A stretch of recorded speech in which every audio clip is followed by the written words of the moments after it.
Manolotra ny arava tompo kilasy tompo vavy dia vola kakavotra trano izy ity niala izay no mandrafitra ny toetry ny andro eto Madagasikara.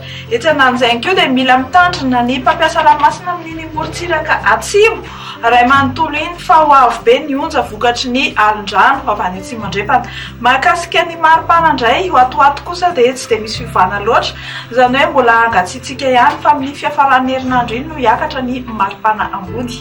Ho amin'ny rapitso maraina isitraka orana malefaka trano nareo amin'ny faritra Savà sy ny faritany Toamasina iny somary aka endrika tandrivindraona izany any Avadivavy Fitovinany atsimo Atsinanana sy ny distrikany Taolagnaro Anjombona ary mety arahana erika indraindray ny ilany Atsinanany Avoatandy fa ibalika be ny masoandro na ifandimby eo ny rahona sy masoandro amin'ny faritra sisa.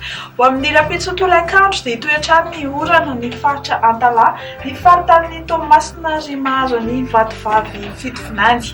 Anorana tandrifindraona kosa ny atsimo Atsinanana ary andrahoana ny andro ny amin'ny tendrony avaratry Madagasikara iny Anjombona ary mety arahana erika indraindray ny ilany Atsinanany Avoatany fa ny faritra sisa dia mazava ho azy angamba ny sary ibalika be ny masoandro. Araka ny efa voalaza teny am-piandohana dia tsy dia mihetsika firy ny maripana atoato fa somary angatsiatsika hatrany 5 hatramin'ny 13 degré izany ety amin'ny faritry ny Avoatany, ny faritra Ambatolampy moa dia 4 degré celsius.